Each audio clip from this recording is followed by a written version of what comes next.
다윗은 하나님은 하나님을 믿는 자들에게 복을 주시는 하나님이시라는 확신을 가지고 있었습니다.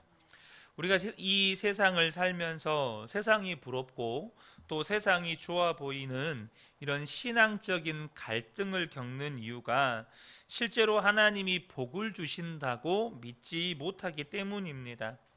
만왕의 왕이신 하나님, 창조주 하나님을 믿고 그 자녀가 되었다고 믿으면서도 때때로 세상이 부럽고 또 세상이 커 보이는 것은 우리의 삶에 실제로 그 하나님이 나와 함께 계시다는 것을 전혀 믿음으로 보지 못하기 때문이에요.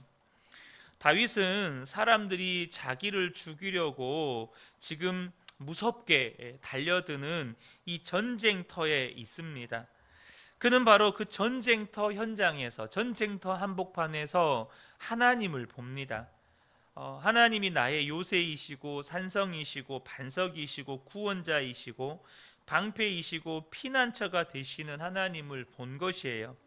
그래서 다윗은 전쟁터에서도 하나님은 하나님을 믿는 자들에게 복을 주신다라는 사실을 믿게 된 것입니다. 먼저 우리에게 필요한 은혜는 내가 받은 복이 무엇인지를 정확하게 아는 것입니다. 그러니까 내가 받은 복이 무엇인지를 모르고 또 그 복이 얼마나 귀한 복인지를 모르니 세상이 부럽고 세상이 커 보이는 거예요. 이것만큼 안타까운 현실이 없습니다. 너무나도 많은 성도들이 내가 받은 복을 몰라요. 그리고 그 복이 얼마나 귀한지를 몰라요. 그러니까 세상에 나가면 세상이 부러운 거예요. 오직하면 우리 아이들의 소원이 건물주가 되는 거겠어요? 조물주인 하나님을 믿는데 우리 아이들의 소원은 건물주가 되는 거예요. 이번에 제가 우리 아이들과 함께 미래 세대 아이들과 함께 소그룹을 하는데 꿈이 뭐냐? 그 꿈에 대한 이야기를 나누는데 어떤 아이는 지금은 신나게 놀고 싶고 나중에는 돈을 많이 벌고 싶대요. 그게 꿈이래요. 어떤 아이는 돈을 많이 벌어서 건물주가 되고 싶대요. 그래서 이렇게 그 세입 임대 내주고 그 임대료 받으면서 편안하게 살고 싶대요. 이게 꿈이라고 말하고 있어요. 여러분, 저는 그 이야기를 들으면서 한편으로는 좀 가슴이 무너지더라고요. 근데 여러분, 이게 우리 아이들만의 이야기입니까? 예수를 믿는다고 말하는 성도들이 그냥 우스갯소리로 조물주 위에 건물주가 있다는 이야기를 우스갯소리로 하지만 정작 그들 그 말을 하는 그 마음 가운데 나도 좀 건물주가 됐으면 좋겠다, 이 마음을 품고 살아요. 돈의 위력은 너무나도 잘 알고 있지만 하나님이 우주 만물을 창조하셨다고 믿고 있고 그 하나님이 우주 만물을 다스리신다고 믿는다고 말하는데 여전히 내 소원은 건물주가 되는 거예요. 그럼 뭘 말하는 거죠? 안 믿는다는 거예요. 여전히 내가 받은 복이 무엇인지를 모르고 그 복이 얼마나 귀한지를 모른다는 겁니다. 우리는 정말로 지옥에 갈 수밖에 없는 죄가 사함받은 복을 받은 사람들입니다. 영원한 하나님 나라, 영원한 천국의 백성이 되는 복을 받았습니다. 그리고 성령 하나님께서 우리 안에 거하고 계시다는 거예요. 우리는요, 이거는 말로 다 표현도 안 되는 그런 엄청난 복을 받은 사람입니다. 그런데 우리가 불평하고 원망하고 무기력하고 무감동하면서 나는 복을 받은 게 별로 없어, 그러고 있다면 복을 못 받은 게 아니고 믿음이 없는 거예요. 차라리 예수님께서 귀신 들린 아들을 둔 아버지가 주여 할 수만 있거든 내 아들을 고쳐 주옵소서라고 이야기했을 때 할 수 있거든이 무슨 말이냐, 믿는 자에게 능치 못함이 없느니라라고 주님이 책망조로 말씀하셔요. 근데 이 아버지가 아들이 구원함을 받는 은혜의 역사가 일어났던 이유가 뭡니까? 주여, 나의 믿음 없는 것을 불쌍히 여겨 주옵소서. 차라리 그 아버지는 자기가 믿음이 없는 것을 인정하면서 주님, 내가 이렇게 믿음이 없습니다. 내 믿음 없는 것을 좀 불쌍히 여겨주십시오. 그 정직한 고백 하나가 그 아들을 구원하고 놀라운 하나님의 구원의 역사를 경험하게 만드는 시발점이었어요. 그럼 차라리 하나님, 내가 이렇게 믿음이 없습니다.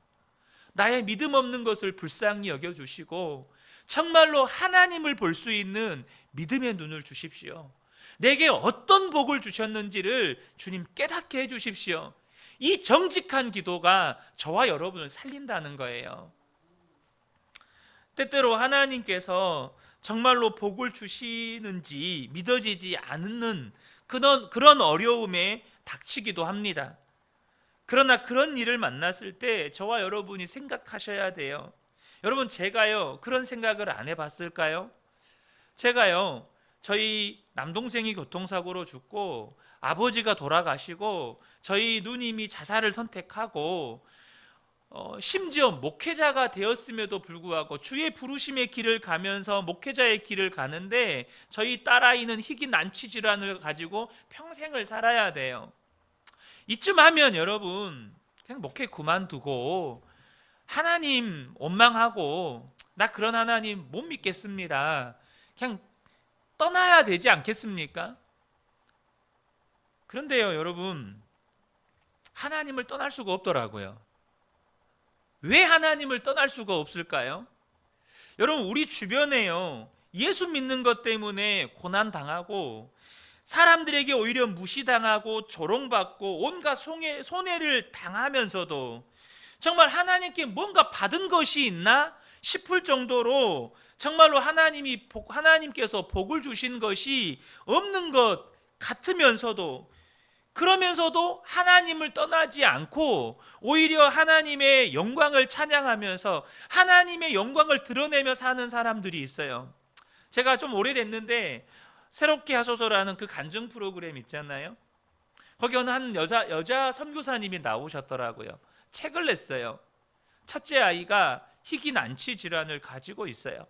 근데 이 희귀 난치 질환은 20살이 되기 전에 거의 100% 아이들이 죽어요. 그런데 그 아이가 결국 하나님께 갔어요. 이 아이들과 함께 투병 생활을 하면서 하나님께서 주셨던 은혜를 책으로 써서 출간을 했어요. 근데 둘째 아들도 똑같은 병이 걸렸어요. 이 아이도 거의 100% 20살이 되기 전에 죽어요.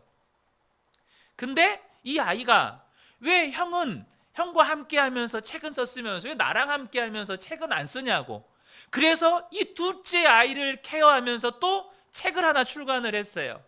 그리고 여기 나온 거예요. 이 아이는 둘째 아이도 20살이 되기 전에 하나님 품에 안길 거예요. 근데 그 과정 가운데에서 이 아이는 이제는 죽는 게 분명해요. 세상 의학으로. 근데 하나님을 떠날 수가 없어요. 하나님께서 십자가에서 구원해 주신 은혜는 세상이 줄 수 있는 복과 비교할 수가 없는 거예요. 그래서 그 새롭게 하소서의 그곳에 나와서 그 아픈 마음이 있죠. 왜 이 아픈 자녀를 기르는 그 부모의 마음이 천갈래 만갈래 찢어지는 고통이 없겠어요. 근데 주님의 십자가의 사랑은 그것과 비교가 안 되는 거예요. 여러분, 도대체 그럼에도 불구하고 예수님을 찬양하고 예수님을 예배하고 예수님을 떠나지 않고 오히려 예수님의 영광을 드러내며 사는 사람들은 여러분, IQ가 떨어져서 세상을 볼 수 있는 눈이 없어서 정말로 미련해서 주님을 떠나지 않는 것일까요? 여러분, 도대체 왜 그렇게 여전히 주님을 떠나지 않고 오히려 주님의 영광을 드러내면서 사는 걸까요? 보는 게 다른 거예요. 바라보는 게 다른 거예요. 시카고에 대화재가 났을 때 무디가 섬기는 교회에도 불이 탔습니다. 그때 그 불에 타는 예배당을 거리로 뛰쳐나와서 이제 무디가 보고 있고, 또 그것을 신문 기자가 알아보고 그 자리에서 불타는 교회를 바라보면서 그 자리에서 즉석으로 인터뷰를 했습니다. 목사님, 도대체 하나님이 살아 계시다면 어떻게 이렇게 예배당이 불타는 것을 보고만 계십니까? 그때 무디가 이런 대답을 했어요. 저는 하나님께 감사드리고 있습니다. 저는 그동안 교인들이 많이 늘어나서 예배당이 너무 좁아서 하나님께 더 큰 예배당을 지을 수 없을까요? 그렇게 기도하고 있었습니다. 그런데 하나님께서 알아서 다 불태워 주시니 이제 큰 예배당 지어 주시려고 하시나 너무 감사합니다. 이 기자가 너무 기가 막혀가지고 질문했어요. 건축할 돈은 있습니까? 저는 지금 가진 게 아무것도 없습니다. 그런데 어떻게 큰 예배당을 짓는다고 하십니까? 이 불신자 기자의 눈에는 불타는 예배당이 보이고 그 예배당이 불탈 때까지 아무것도 하나님이 하시지 않는 것처럼 보이지만 무디의 눈에는 오히려 하나님의 일하심이 믿음으로 보이는 거예요. 그 소식을 미국과 영국과 이 전 세계의 교회가 이걸 듣게 됩니다. 그래서 이 무디를 통해서 은혜 받은 수많은 성도들이 헌금하기 시작했어요. 그 헌금으로 인해서 새로운 교회가 지어졌습니다.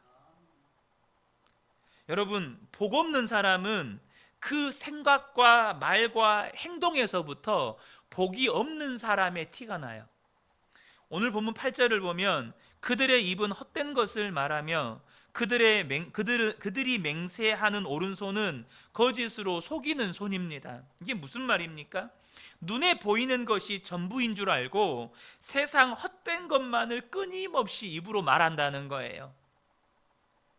그러니까 우스갯소리로 조물주 위에 건물주가 있다는 이야기를 하고 뭐니 해도 세상에서 성공하는 게 제일이고 세상에서 정말로 성공해서 하나님께 내가 영광 돌려드리겠다고 자신의 믿음 없음을 그 하나님의 영광이란 말로 포장을 하는 거예요. 여러분, 세상 그들의 맹세하는 오른손은 거짓으로 속이는 손입니다. 무슨 말이죠? 세상에서 부귀영화를 누리기 위해서 속이는 거짓말을 하는 것을 서슴지 않는다는 거예요. 여러분, 우리가 가지고 있는 것, 눈에 보이는 권세만을 보시면 안 됩니다. 말하는 것과 행동하는 것을 보면 저 사람은 복이 있구나, 혹은 저 사람은 복이 없구나, 정말 하나님께서 저 사람을 멸하시겠구나, 이게 보인다는 거예요. 복이 있는 사람은 그 형편이 아무리 어려워도 말과 행동에서 벌써 복이 있어 보이는 거예요. 9절에 하나님, 내가 하나님께 새 노래를 불러드리며 10줄 검은 고를 타면서 하나님을 찬양하겠습니다. 여러분, 지금 이 고백을 하고 있는 다윗이 지금 어디에 있다고요? 전쟁터 한복판에 있다고요. 전쟁터 한복판에서 뭐라고 고백해요? 지금 적들이 다윗을 죽이려고 달려들고 정말로 사람들의 팔다리가 잘려나가고 죽어나가는 그 전쟁터 한복판에서 다윗은 하나님, 제가 나를 구원하시는 하나님을 찬양하겠습니다. 하나님, 제가 10줄 검은 고를 타면서 주님께 찬양하겠습니다. 이렇게 고백을 했다는 겁니다. 그러니까 이 사람이 복이 있는 사람인지 아닌지는 그 입에서부터 무슨 말을 하고 있는지를 통해서 알게 된다는 거예요. 우리나라 일반외과 여성 전문의 1호인 영락교회 민병훈 권사님이 겪었던 일화입니다. 정말로 잊지 못할 환자가 한 분 계시대요. 의료보험이 없던 시절에 정말로 긴급히 수술해야 되는 환자가 있었는데 수술비가 한 50만 원 정도 들었대요. 요즘으로 따지면 500만 원 정도 되는 수술비가 없어서 환자의 남편이 다음날 아침까지 수술비를 구해다 드릴 테니까 우선 입원이라도 시켜달라고 통사정을 해서 그렇게 이제 받아서 입원을 시켜준 거예요. 그래서 이제 저녁에 병실을 이렇게 이 민병훈 권사님이 도는데 그 병실 문 앞에서 그 내외가 하는 말을 듣게 됐대요. 남편이 아내에게 하는 말이, 여보, 당신이 죽어야 될 것 같아, 이렇게 말을 하는 거예요. 이 말이 무슨 말인가 가만히 들어보니까 이 환자와 남편은 예수를 신실하게 믿는 사람들이었는데 워낙 가난하다 보니까 이제 돈이 있는 친척을 찾아간 거예요. 근데 그 친척들이 하는 말이 네가 예수를 믿지 않겠다고 약속하면 돈을 빌려주겠다고 말했다는 거예요. 그런데 그 사람들이 이 남편이 고민이 되죠. 그냥 알겠습니다. 제가 이제부터 예수 안 믿겠습니다. 그냥 거짓말로 말하고 50만 원 받아와서 아내 수술시켜도 되잖아요.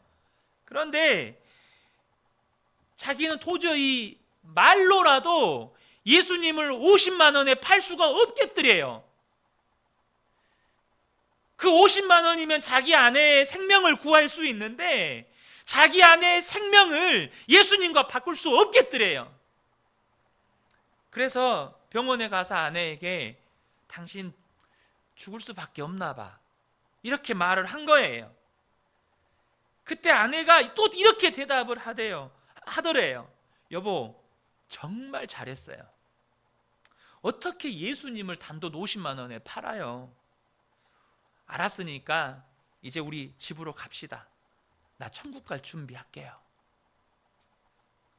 밖에서 이 권사님이 그 이야기를 듣다가 세상에 어떻게 이런 사람들이 다 있나, 그래서 그 병실에 들어가서 사정을 내가 대략 들었는데 내가 수술해 드릴 테니까 형편이 되면 갚으세요, 그랬다는 거예요. 수술은 잘 끝났고 이 아내분은 치료받았어요. 그리고 한참 뒤에 그 내외가 과일 상자를 가지고 찾아온 거예요. 원장님, 오래 기다려 주셔서 감사합니다. 저희들이 너무 늦게 왔습니다. 이제야 수술비를 마련했습니다. 그리고 찾아왔다는 거예요. 돈을 갚아서 기쁜 게 아니라 그분들의 신앙이 너무너무 기쁘고 감사하더라는 거예요. 여러분 중에도 정말로 말할 수 없고 말할 수 없이 힘들고 어려운 형편에, 정말로 지금 다윗과 같이 전쟁터의 한복판에 있는 것처럼 기가 막힌 형편에 있는 분들이 계실 수 있을 겁니다. 그런데 여러분 기억하셔야 돼요. 예수 믿는 사람은 이미 모든 복을 받은 사람이에요. 모든 복을 우리는 받았어요. 이거를 정말로 믿으셔야 돼요. 우리는 말할 수 없는 복을 받았어요. 무슨 복입니까? 주님이 함께 하시는 복. 만왕의 왕이신 창조주 하나님이 나와 함께 계시는 복. 그분이 나를 지키시고 그분이 나를 인도하시고 그분이 나와 함께 하시는 이 놀라운 복을 우리가 받았어요. 중요한 건 내가 복 받았다는 걸 믿어야 복 받은 사람답게 살 수 있는 거예요.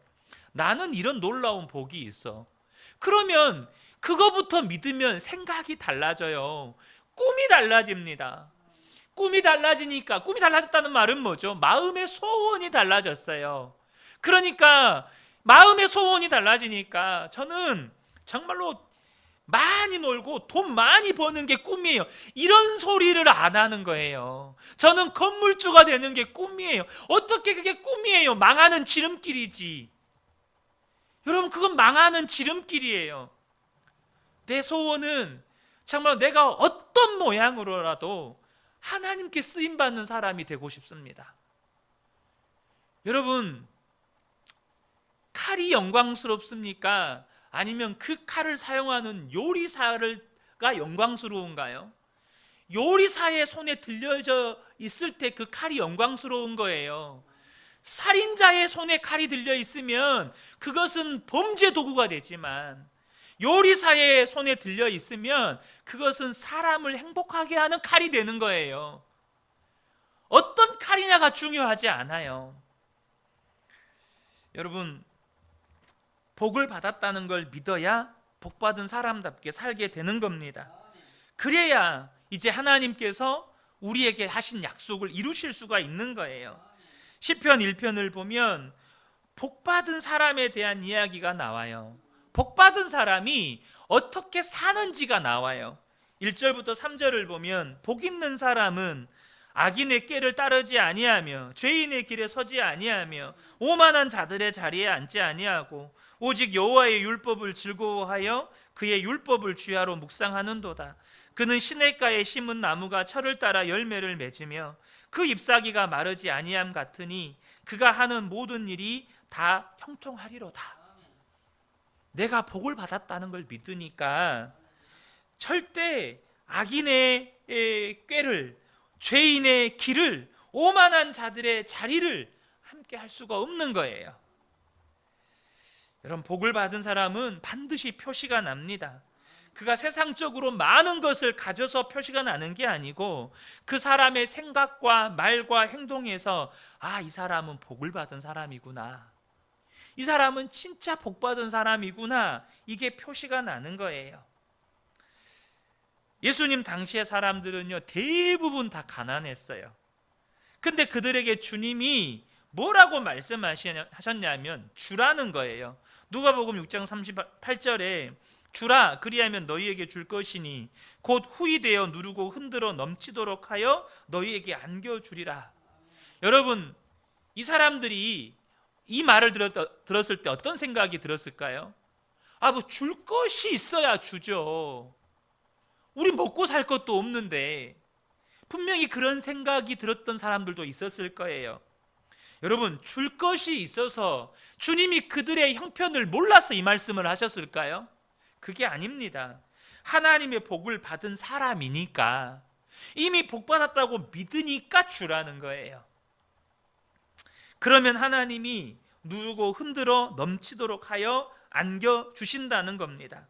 여러분, 복을 받았다고 믿는 것이 이렇게 중요합니다. 사랑하는 성도 여러분, 어떤 처지와 형편에서도 여러분 기억하세요. 여러분은 이미 복을 받았습니다. 세상 무엇으로도 만족시킬 수 없는, 정말 세상의 모든 것으로도 채울 수 없는 여러분의 마음을 주님이 채우셨어요.